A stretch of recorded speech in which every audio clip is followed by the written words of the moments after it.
Good morning, guys. I tried to get through this video. I tried to make it earlier today, but as you can see, I'm coughing, and I couldn't get through it. So, trying again. Hope you guys are doing well out there. I sound a lot worse than I feel. I thought I might have COVID, but I took a test and I didn't, but I felt kind of the same as I did when I had COVID, so thankfully I do not. But I'm getting over it. Yesterday I went and I got a IV and of nutrients, and I highly recommend that. IV infusions. I had my first one when I just wasn't getting over a bout of pneumonia years ago. And honestly, it just like turned around like immediately. I was driving there yesterday and John was like, I think maybe you need to go to urgent care. I use a nebulizer, and I'm kind of getting low on albuterol, and I don't have a regular doctor or anything up here, so that would be a way I could go get more albuterol for my inhaler. And I was driving there like about a half-hour drive, like, yes, I definitely need to go to the urgent care and get assessed. But by the time I got the IV, I'm like, man, I feel like 1,000% better. And so instead of urgent care, I went to Home Goods and Michael's. So I had some fun instead, and but then started coughing again this morning. So it's a journey. When things settle into my lungs, they have a tendency to kind of take a while. We canceled a trip for this week that we were going to go with my cousin to a film festival in New Hampshire, and it was just like a bridge too far.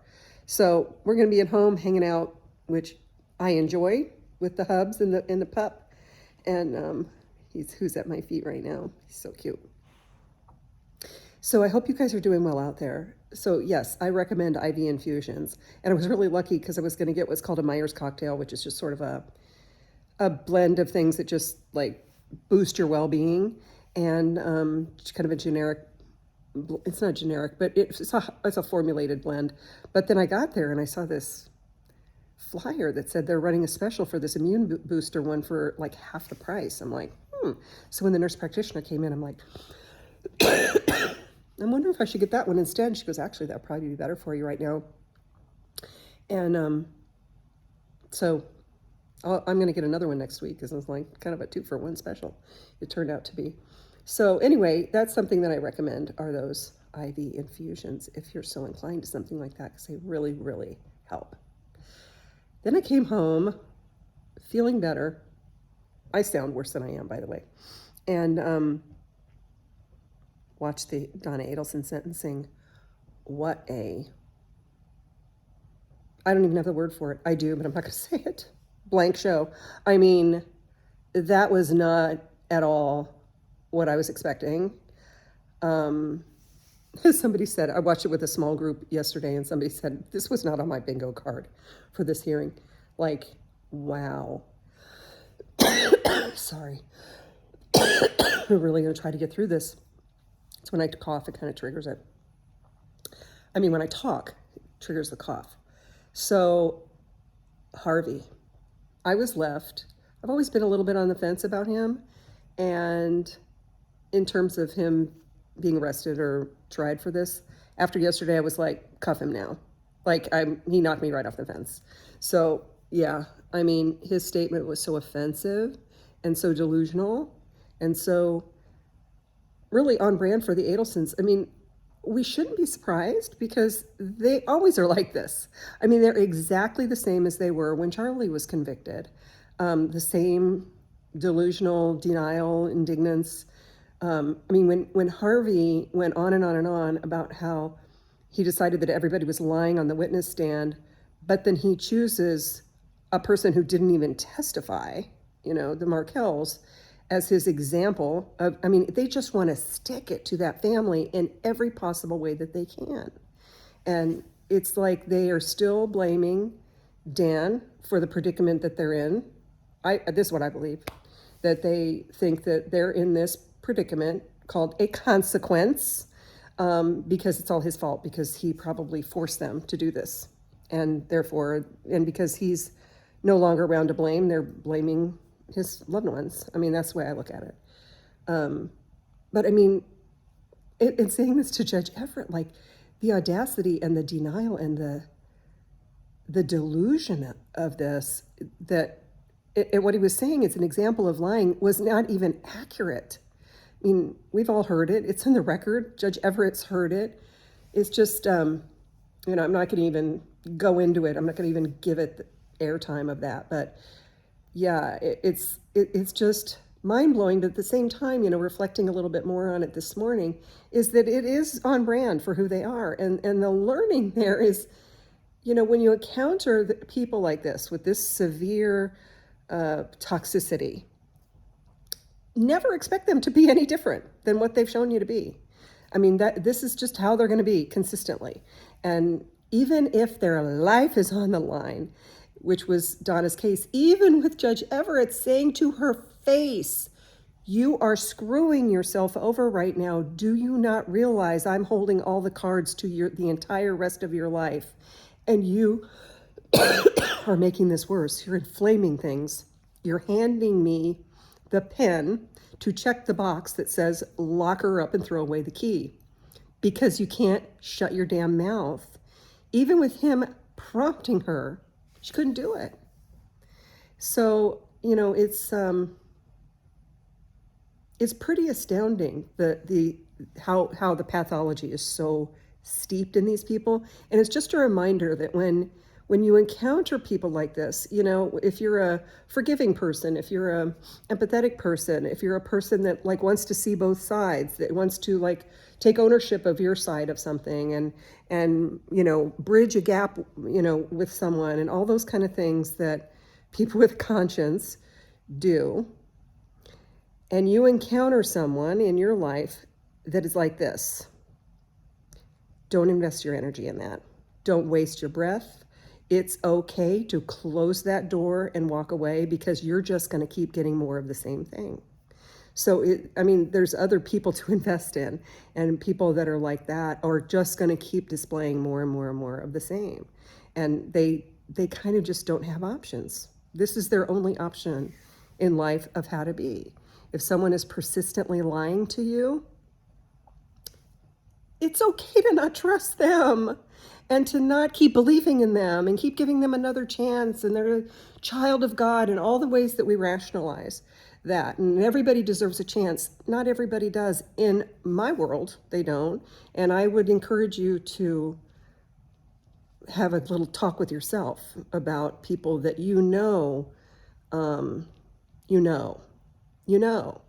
And, sometimes we get into the biggest, quicksand by not believing what we know and acting on it.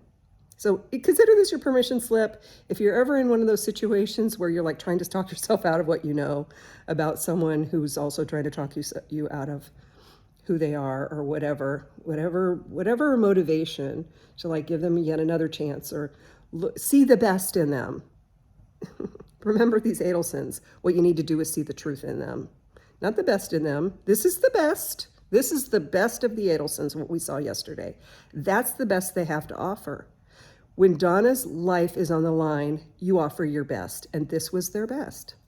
Completely self-sabotaging, completely inflammatory, abusive to the victim, abusive to the Markells, the audacity and all that. That was their best.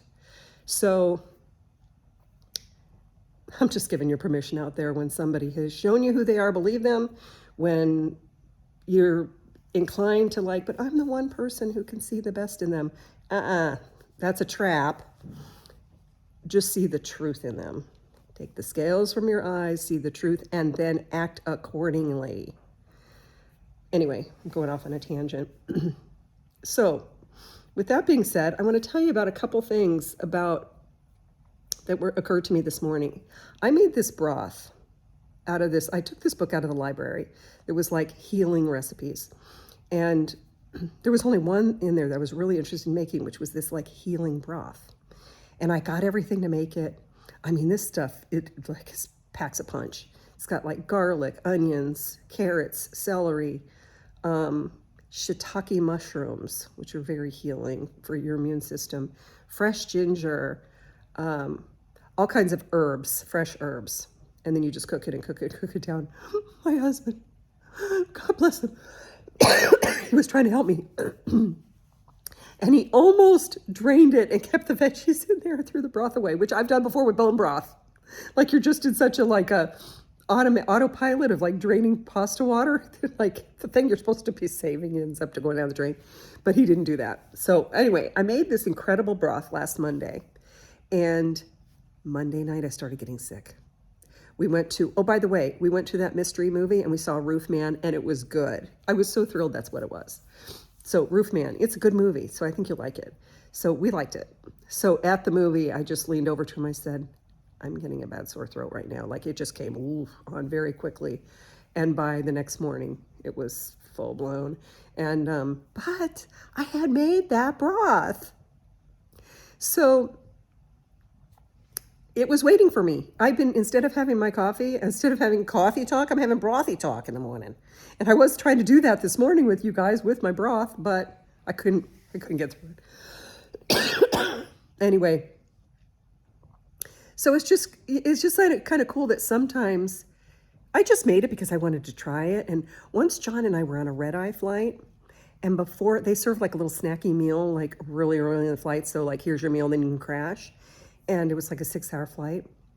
And they first brought us this broth. And that just got me thinking like, God, that's so soothing. Just broth, you know? It was just like this really delicious seasoned broth. So I just wanted to have it around, you know? And my intention was to freeze it, to just have it for that reason, pull it out, heat it up, have broth, you know? And, but it's been I've had it every single morning since I've been sick. And so I'm like, wow. Sorry, guys. I really kind of took care of myself without realizing. I mean, I felt perfectly fine when I was making it, and by that night, boom, you know. So I thought that was pretty cool. And then I saw a story on Instagram today that really touched my heart in that same vein, which was this couple. It's heartbreaking. Young couple, male couple, that were engaged, going to get married like the next year. I think this was in 2022, and they looked maybe in their 30s in these pictures, and one of them just dropped out of a heart attack. Sorry, out of nowhere. I mean, I don't really know the backstory, but apparently that's what happened. So he's been writing about grief and has Instagram, not writing, but speaking about grief, like daily reflections on grief. I'm glad I found his content because it's really meaningful. And I watched an Instagram reel of him this morning where he was talking about the birthday of, you know, the year that he passed. He, as a gift, gave his fiance a dedicated bench that was overlooking the Hudson River, some sort of park, Hudson Park or something like that. They're New York City dwellers. And, you know, I guess, you know, you can dedicate a bench to somebody and it put a little plaque on it.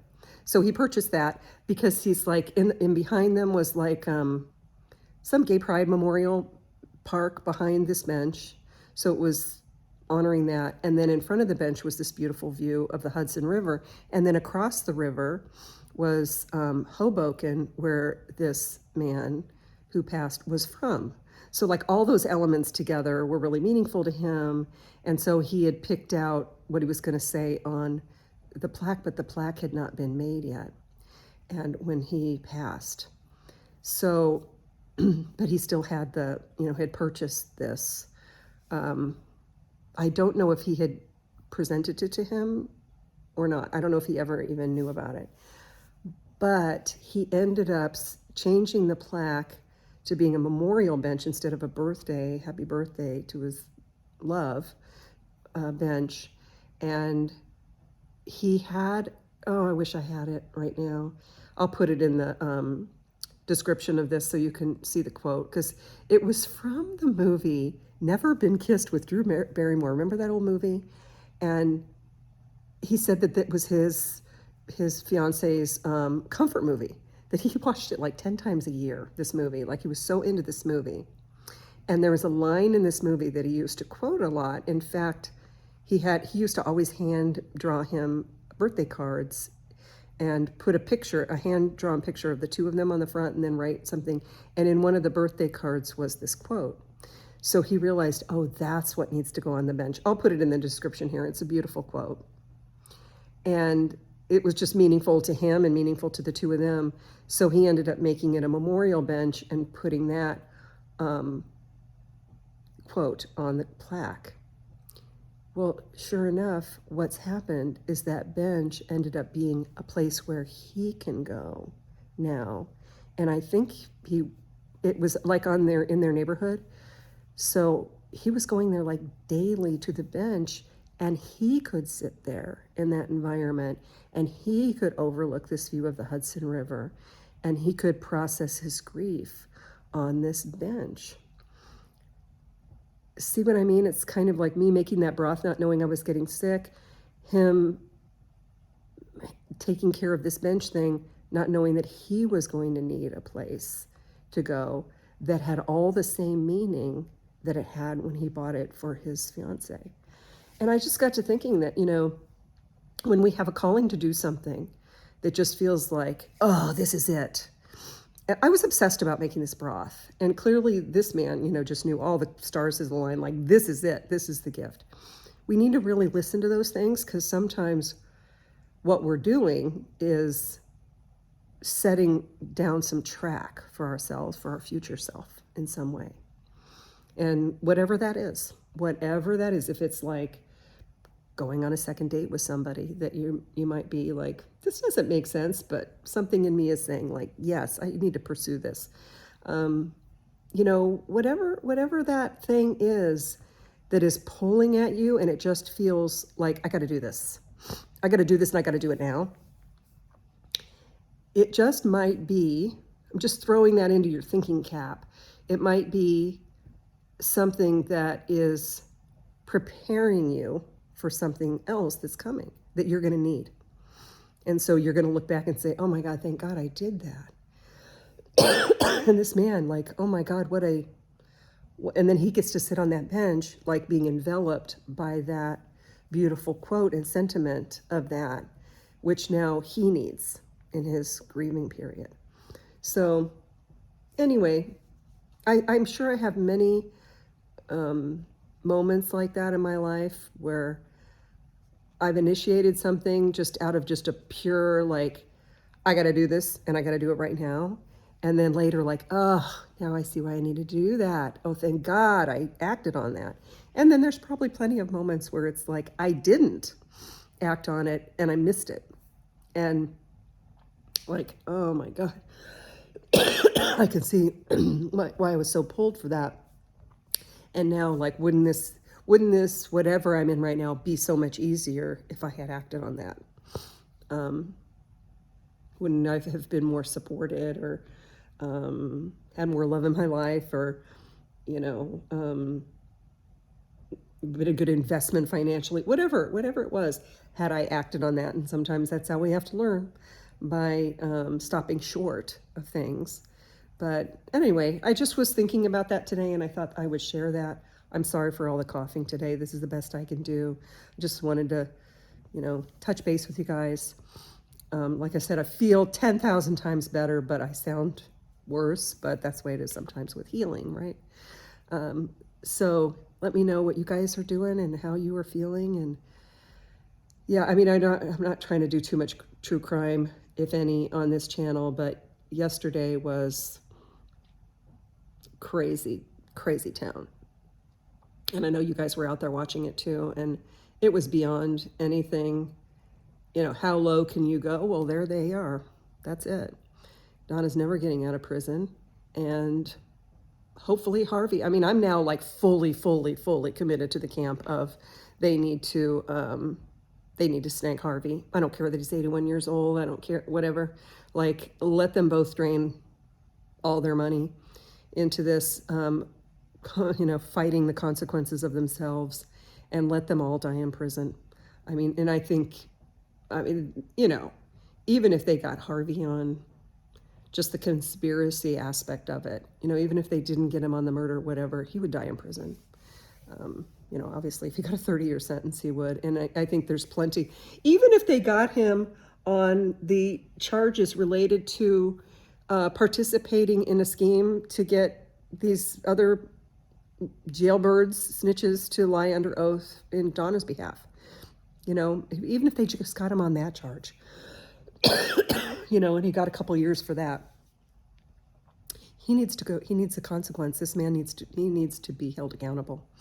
And it really alleviated any doubt that I had of his complicit nature in this whole scheme. He's been in it from the beginning. I think he probably was more afraid than the rest of them, and so he had to be probably more talked into things, and he was more nervous about getting caught, I think, than the rest of them. But he could have stopped it. He could have. Any of them could have stopped it. And, you know, just because he was more nervous about it doesn't make him less complicit. And he needs to be arrested and he needs to go to prison. And they all need to die in prison, which for sure Donna is, for sure Charlie is. I know what they were doing with that sentence request. They were hoping, this is what they were hoping for. This is what Tom Petty was hoping for with that argument, that they were going to get life without parole. They don't have any argument there. But what was she arguing for? 6 years? Or was it 3 years? I think it was 3 years, and 3 was 6 to run concurrently. So that would basically put Donna, her sentence to be life without parole plus a 6-year sentence. And then they're hoping, and I'm sure Donna's assuming, that she's going to get that life without parole overturned. So all she's left with is a 6-year sentence. She gets off on parole, because that would have parole. She'd get off on parole with good behavior, time served. She'd be out, you know, in a year or two. And I'm sure she's convinced herself of that. That was going to be the option for her, and she was going to get out of prison, and, you know, they're planning their next cruise. But that's what they were hoping for, because, you know, sentences do get overturned, and especially if there are multiple sentences. This is why I've said to you guys a million times, consecutive is so important. Because if one gets overturned and then other ones are running concurrent, it really shortens the sentence, the prison time for someone. So it needs to, if anything gets overturned, clearly what they're shooting for is for the life without parole to get overturned, and then she just has to navigate the other two. Anyway, thank you for bearing with me with the coughing. I'm going to stop talking because it's annoying, and I will see you guys around when I do. Hope you guys that made flowers, they're doing well. I'll see if I can show you mine. Mine are still going strong. Hopefully you can see those over there. They're still beautiful and going strong. Hopefully I pointed that at the right thing. And I will catch you guys next time. Hope you're having a great week. Talk to you later.